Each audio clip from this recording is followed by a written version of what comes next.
السلام علیکم، میرا نام عبدالرحیم ہے۔ میں مختلف احادیث کی کتابوں سے مختلف ٹاپکس پہ ویڈیوز بنا رہا ہوں۔ تو امام ابو یعلا موصلی کی جو مجموعہ احادیث ہیں ان سے کچھ حدیثیں ہیں۔ اعوذ باللہ من الشیطان الرجیم، بسم اللہ الرحمن الرحیم۔ موسیٰ علیہ السلام نے اپنے ماننے والوں کو 30 دن میں واپس تشریف لانے کی مدت بتائی۔ بس جب وہ اپنے رب کی بارگاہ میں حاضر ہوئے تو 30 دن میں کلام کرنے کا ارادہ تھا۔ ان میں سے 2 دن اور 2 راتیں انہوں نے روزہ رکھا، لیکن جب عین ملاقات کا وقت آیا تو آپ علیہ السلام نے اس بات کو ناپسند کیا کہ اس حال میں اپنے رب سے ملاقات کریں کہ آپ کے منہ سے روزے کی بو آ رہی ہو۔ تو موسیٰ علیہ السلام نے زمینی بوٹیوں میں سے کوئی بوٹی تھوک کر تھوم منہ میں ڈال کر چبا لی۔ اس وقت حالت میں جب حاضری ہوئی تو اللہ رب تعالیٰ نے فرمایا، تم میری ملاقات کو آنے لگے تو روزہ افطار کر لیا۔ وہ اس حال میں زیادہ بہتر جانتا ہے جس حال پر وہ تھے۔ موسیٰ علیہ السلام نے عرض کیا، میرے رب، میں نے اپنے اجتہاد کے مطابق اس بات کو ناپسند کیا کہ تجھے اس حال میں ملاقات کروں کہ میرے منہ سے روزے کی بو آ رہی ہو۔ اللہ تعالیٰ نے فرمایا، اے موسیٰ، تو نہیں جانتا روزے دار کے منہ کی خوشبو میرے نزدیک مشک و عنبر سے بھی زیادہ پاکیزہ ہے۔ ملاقات کے بغیر واپس جاؤ، جا کر 10 روز روزے رکھو، پھر میری بارگاہ کی حاضری دو۔ سو موسیٰ علیہ السلام کو یہ حکم ملا، بجا لائے۔ بس جب موسیٰ علیہ السلام کی قوم نے دیکھا کہ موسیٰ علیہ السلام جو مدت بتا کر تشریف لے گئے اس کے مطابق واپس نہیں آئے، راوی کہتے ہیں یہ بات ان کو ناگوار گزری۔ حضرت ہارون علیہ السلام جو پیچھے موجود تھے انہیں یہ خطبہ دیتے ہوئے کہنے لگے، بے شک تم لوگوں نے مصر سے کوچ کیا تو تمہارے پاس قوم فرعون کی عادتیں اور امانتیں تھیں، جبکہ ان میں تمہارے لیے اس کی مثل موجود ہے۔ میرا خیال ہے تم ان سب چیزوں کو حساب کرو جو تمہاری ان کے پاس ہے۔ میں حلال نہیں سمجھتا کہ تمہارے پاس کسی کی امانت ہو یا ادھار لی ہوئی کوئی چیز ہو۔ اگر ہم نہ تو فرعونیوں کی ان کی کوئی چیز واپس کریں گے اور نہ ہی ان کی کوئی چیز اپنے پاس رکھیں گے۔ بس آپ نے گڑھا کھودا اور ہر گروہ کا الگ الگ حکم جاری کیا کہ جس کے پاس کوئی سامان ہو یا کوئی زیور ہو تو اس گڑھے میں ڈال دے۔ آپ نے اس پہ راکھ جلا کے اسے راکھ کر دیا اور فرمایا، اب یہ نہ ہمارا ہے نہ ان کا رہا۔ سامری کا تعلق اس گروہ سے تھا جو گائے کی پوجا کرنے والے تھے اور ان کے پڑوسی موسیٰ تھے۔ اس کا تعلق بنی اسرائیل سے نہ تھا۔ سو جب بنی اسرائیل شک کا شکار ہوئے تو وہ بھی موسیٰ علیہ السلام کے ساتھ شک کرنے لگا۔ اس نے نشانات محسوس کیے تو اس میں سے کچھ مٹی لے لیا۔ بس وہ ہارون علیہ السلام کے پاس سے گزرا تو ہارون علیہ السلام نے اس سے فرمایا، اے سامری، جو کچھ تیرے ہاتھ میں ہے اسے پھینک کیوں نہیں دیتا؟ حالانکہ وہ اس کو اس طرح چھپائے ہوئے تھا کہ اس پہ کسی کی نظر نہ پڑے۔ اس نے کہا، یہ رسول کے نشان قدم کی خاک ہے جو تمہارے پاس سے گزر کے سمندر کی طرف چلا گیا ہے۔ سو میں اس میں سے ایک ذرہ بھی نہ پھینکوں گا مگر اس صورت میں کہ آپ اللہ تعالیٰ سے دعا کریں کہ جب میں اس کو پھینکوں تو وہ کام ہو جائے جس کا میں ارادہ کرتا ہوں۔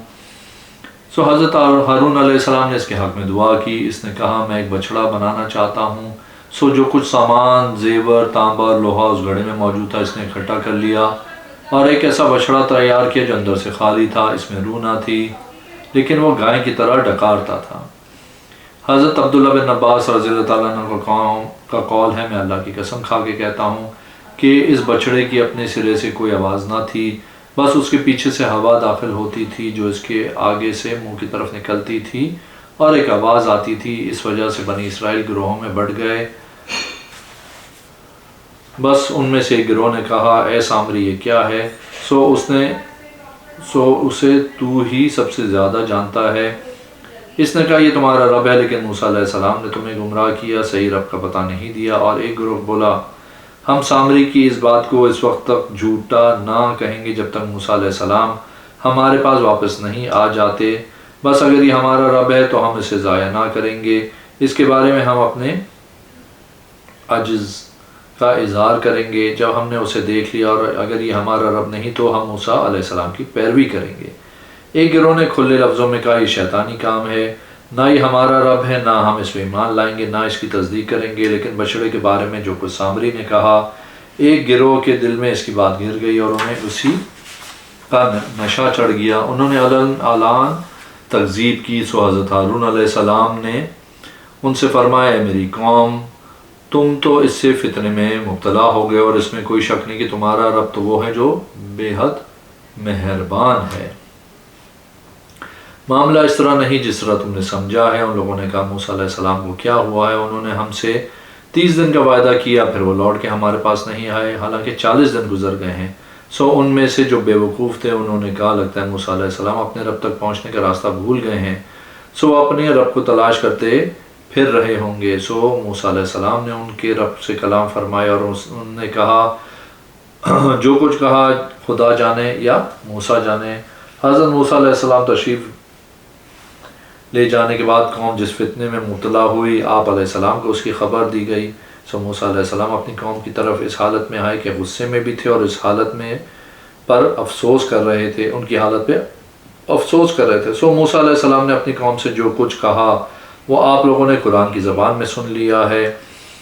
تو وہ یہ ہے کہ تمہارے رب نے تم سے عمدہ وعدہ نہیں کیا تھا، تو کیا طویل مدت گزر گئی اس وعدے پہ، یا تم چاہتے ہو تم پہ غضب اترے تمہارے رب کی طرف سے، اس لیے تم نے توڑ ڈالا میرے ساتھ کیا وہ وعدہ اور اپنے بھائی کو سر کے بالوں سے پکڑ کے اپنی طرف کھینچا اور تختیاں ان کے سامنے رکھ دیں۔ پھر ان کے بھائی نے ان سے معذرت کی اور اپنے لیے مغفرت کی دعا کی، یا موسیٰ علیہ السلام نے ان کے لیے مغفرت مانگی۔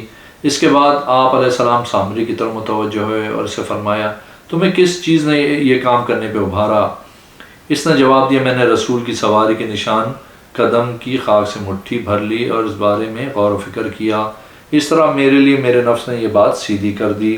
آپ نے غصے سے فرمایا جا چلا جا، بس تیرے لیے اس زندگی میں تو یہ سزا ہے کہ تو کہتا پھرے گا کہ مجھے کوئی ہاتھ نہ لگائے، تیرے لیے ایک اور وعدہ عذاب بھی ہے جس کی خلاف ورزی نہ ہوگی، اور ذرا دیکھ اپنے اس خدا کی طرف جس پہ تو جم کے بیٹھا تھا، اس کا کیا حشر ہوا ہے۔ ہم اسے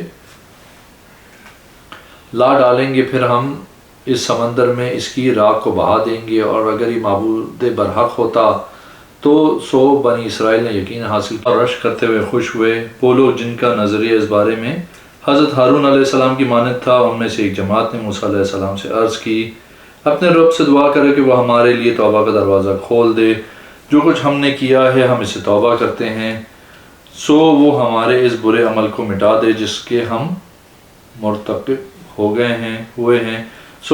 توبہ کا طریقہ یہ اپنایا کہ موسیٰ علیہ السلام نے اپنی قوم میں سے اس کے لیے 70 آدمیوں کا انتخاب کیا جو بچڑے کی عبادت کر کے شرک میں مبتلا نہ ہوئے تھے، تاکہ وہ پہاڑ کو لائیں۔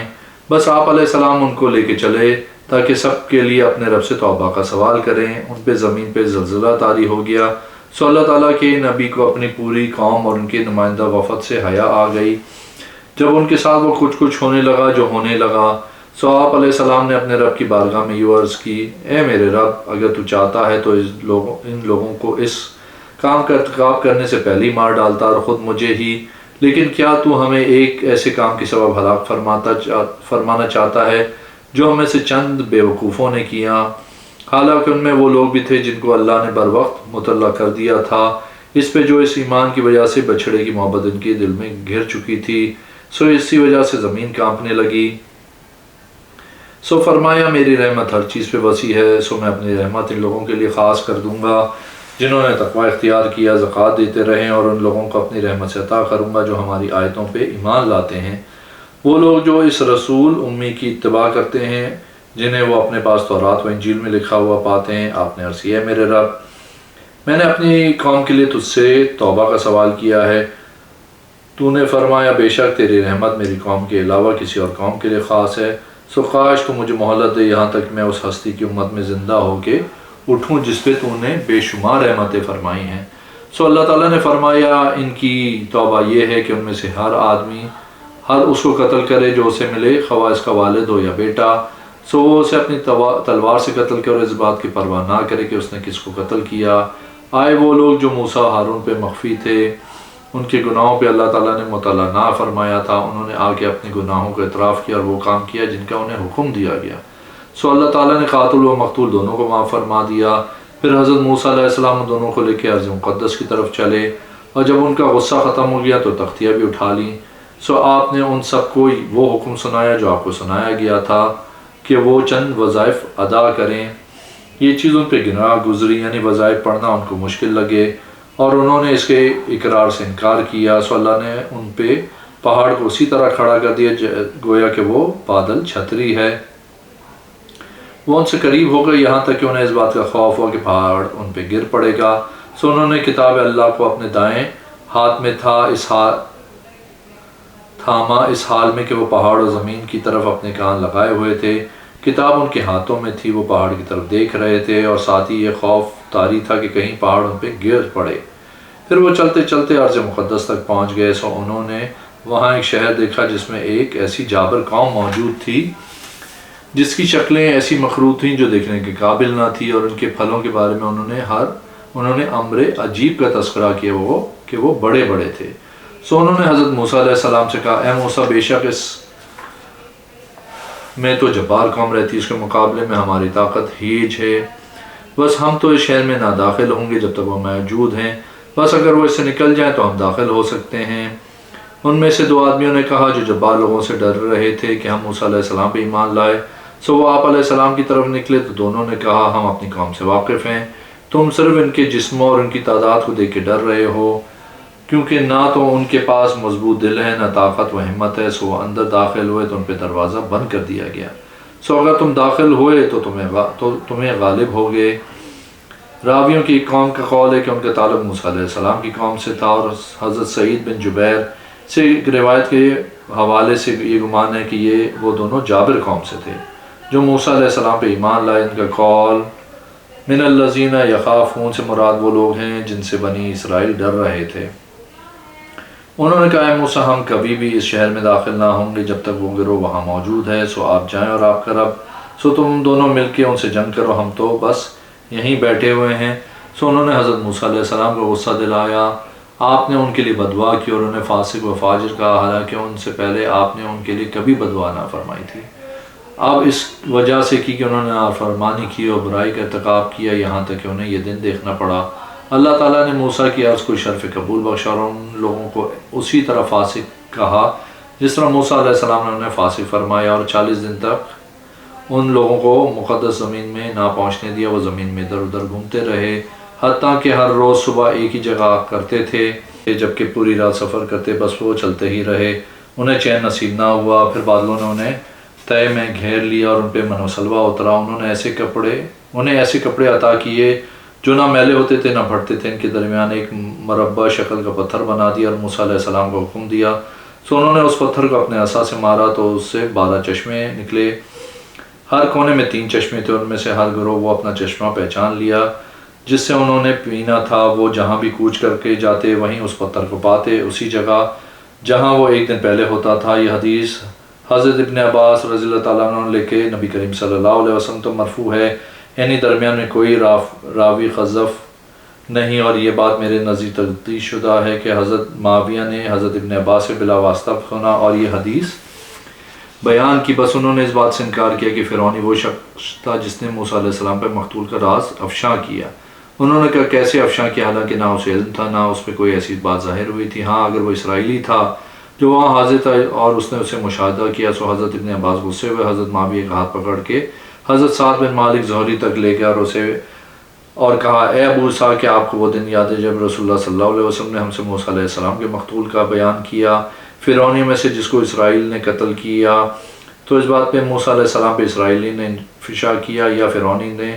تو انہوں نے کہا، اس کو فرعونی نے افشا کیا جو اس نے اسرائیلی سے سنا تھا، وہ جو وہاں حاضر تھا، اس نے خود مشاہدہ کیا۔ اگر آپ نے میرے چینل کو اب تک سبسکرائب نہیں کیا تو پلیز کیجیے، اس ویڈیو کو لائک کیجیے۔ اگلے میں انشاءاللہ حاضر ہوں گا۔ اللہ حافظ۔